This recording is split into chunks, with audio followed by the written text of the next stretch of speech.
2025 फिर से नीतीश जी। इस बार नारा बुलंद हो रहा है, क्या कहना चाहेंगे इस नारे के बारे में?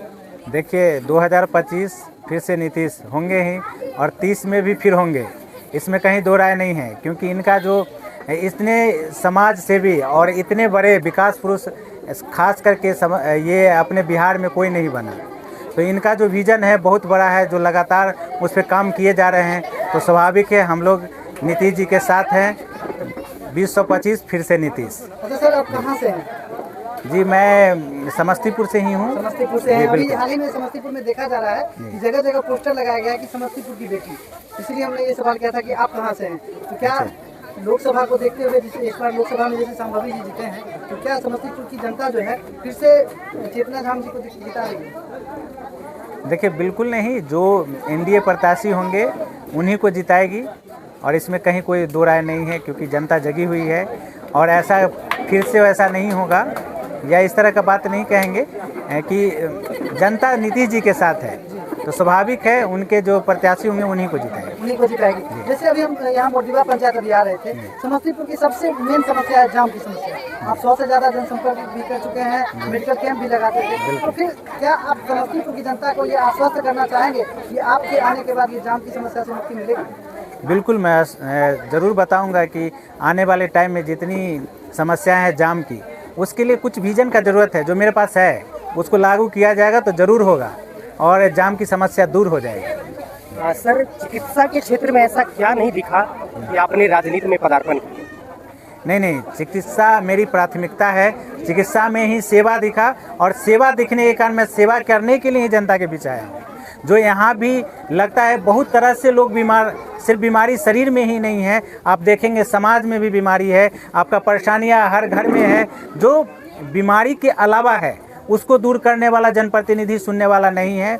तो समाज को सुदृढ़ करने के लिए मैं इस क्षेत्र में आना चाहता हूँ। अच्छा सर, जैसे यहाँ लगातार आरजेडी के विधायक हैं, पिछले टर्म से भी आरजेडी के विधायक हैं, तो फिर एनडीए का जो झंडा आप लहराने का प्रयास कर रहे हैं, जगह जगह जा रहे हैं, तो क्या परेशानियों का सामना करना पड़ रहा है और कैसे आप लहरा पाइए? देखिए पहले से जो हैं उनके बारे में क्या करना, उनके कामों को आप देख रहे हैं। बगल में सरारंजन है, वहाँ देख लीजिए और यहाँ की व्यवस्था देख लीजिए, आपको समझ में अंतर आ जाएगा कि क्या है। पहली बात। दूसरी कि एनडीए में विजनरी लोग की कमी नहीं है, चाहे हमारे माननीय मुख्यमंत्री नीतीश जी हैं या विजय बाबू समस्तीपुर से हैं, सरारंजन से हैं, तो वो हमारे अभिभावक हैं। उन लोगों का विजन बहुत ऊँचा है और वो विकास में ज़्यादा भरोसा करती हैं कि ना कि टकरार में। आपको दिखता होगा कि बाकी दूसरी पार्टियां क्या कर रही हैं, सिर्फ भेदभाव, लड़ाई, उसमें उलझा के लोगों को रखना चाहती हैं। जो उलझने आपको बढ़ने नहीं देगी। जो अभी हमारे भाई बोल रहे थे कि टांग खींचने से नहीं बढ़ेगा, हाथ खींचने से आगे लोग बढ़ेगा। तो ये एनडीए का सोच है कि सबका हाथ खींचना है ऊपर की तरफ ताकि सबका विकास हो, ना कि टांग खींचना है। यहाँ उलझने पैदा करने का मतलब क्या है? टांग खींचना है। तो उससे समाज का कोई समाधान और कल्याण नहीं हो सकता है। सर, जहाँ के लोग ने बिहार की इज्जत और अस्मिता पे सवाल खड़े किए थे, विपक्ष वाले ने बड़े चाव से उनको 4 व्हीलर में बैठा के और बिहार में भ्रमण करवा रहे हैं। ये विपक्ष की क्या मानसिकता है? ये बहुत दुर्भाग्यपूर्ण है। मैं इसका घोर विरोध करता हूँ कि जो आज राहुल जी आए और यहाँ पे उनके स्टेज से कोई गाली पड़ रहा है, ये बहुत ही दुर्भाग्यपूर्ण है। ऐसा करने वाले को तो तुरंत सजा भी होना चाहिए और उनको सभी जनता को बायकॉट करना चाहिए। ऐसे लोगों को वापस कर देना चाहिए कि जो हमारे प्रधानमंत्री की माता जी के बारे में बोल दें, ये तो बहुत ही दुर्भाग्यपूर्ण है। किसी के माता के बारे में नहीं बोलना चाहिए। ये जो बोलने वाले होते हैं मानसिक रूप से एकदम विक्षिप्त और कहीं के वो उनकी पार्टी का दर्शाता है विजन कि कैसे लोग हैं।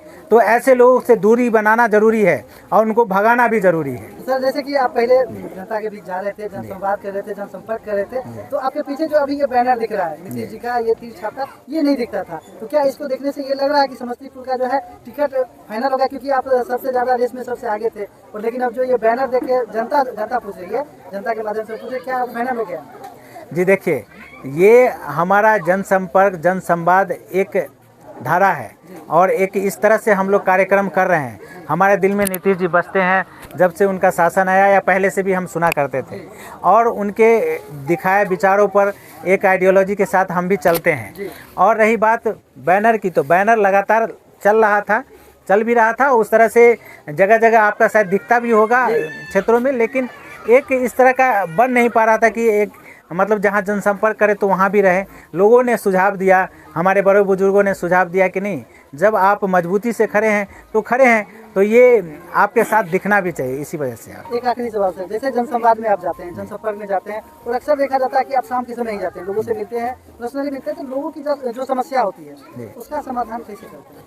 देखिए, लोगों की समस्याओं को मैं सुनता हूँ, कोशिश करता हूँ कि उस समय जो हो पाए सो हो जाए, फिर दूसरे दिन। और कुछ समस्याएं ऐसी हैं जो अगर जनप्रतिनिधि लोग बनेगा तभी दूर कर सकता है। उस समस्याओं को मैं नोट करता हूँ और आगे आने वाले समय में अगर मुझे जनता चुनती है तो मैं ज़रूर सबसे प्राथमिकता के साथ उसको दूर करूँगा। सर, प्रशांत किशोर जो है 2025 में बिहार विधानसभा में क्या कुछ कर पाएंगे? देखिए, वो अपना काम कर रहे हैं, उनको आप करने दीजिए, अच्छा काम कर रहे हैं। वो भी अगर विजन कोई लेके आ रहा है, बात कर रहा है, करने दीजिए। लेकिन अभी नीतीश जी के विचार, विजन, उनके कार्यों को लोगों ने देखा है, पहले उनको करके दिखाना होगा। ये करके दिखाए हैं और सामने में है, तो पहले इनकी प्राथमिकता है, उसके बाद देखा जाएगा आगे भविष्य में क्या होता है। सर, ऐसा क्या चीज़ है जो समस्तीपुर में अभी वो इम्प्लीमेंट नहीं हुई है, लेकिन डॉक्टर मनोज कुमार सिंह आएंगे तो सबसे पहला प्रायोरिटी समस्तीपुर विधानसभा में वो क्या है जो आपकी नज़र में लगता है ये जरूरी है? देखिए, सबसे पहली मेरी प्राथमिकता है, जो नहीं हुई है, जो नहीं हो रहा है, कि जो जनप्रतिनिधि है समाज और ये जनता के बीच में अवेलेबल नहीं रहते हैं। वो अगर आप अवेलेबल रहते हैं तो आधी परेशानी तो वहीं दूर हो जाती है। तो आपके अगर समाज में जाके, मेरा एक प्राथमिकता है कि मैं जब रहूँगा यहीं रहूँगा, इन लोगों के बीच में हमारा जो काम है, जैसे कि मैं एक डॉक्टर हूँ तो इलाज तो करता ही रहूँगा, घूम घूम के करता रहूँगा अगर मैं आया तो, और बाकी परेशानियों के उसी टेबल पे दूर होगा, इसका मैं भरोसा दिलाता हूँ। अच्छा सर, इलाज पे आप ज़्यादा जोर दिए, किसका इलाज कीजिएगा? हम वही सवाल, विरोधी का कैसा इलाज होगा? देखिए, वो विरोधियों का इलाज तो जनता कर देगी, हमारा इलाज करना है बीमारियों से, कुरीतियों से, परेशानियों से जो आज जनता जूझ रही है। उन्हें अगर छोटे छोटे कामों के लिए इधर उधर भटकना पड़ता है, जो उनका सुनने वाला नहीं है, न्याय देने वाला नहीं है, लेकिन अगर जनप्रतिनिधि रहेगा तो तुरंत न्याय मिलेगा, उनका काम आसान होगा। फिर वो जो परेशान होकर घूम रहे हैं, 10 दिन बर्बाद कर रहे हैं, वो अपना 10 दिन अपने सही कामों में लगाएंगे, अपने आप को ऊँचा मजबूत करेंगे। सर, आखिरी सवाल, अपने समस्तीपुर विधानसभा की जनता के लिए क्या आग्रह करेंगे? मैं जनता से यही आग्रह करूंगा कि आप भेदभाव सब कुछ भूल के अच्छे लोगों को लाएं, अच्छे लोगों के बात में विचारों को बढ़ाएं और अच्छे लोगों को जिताएं।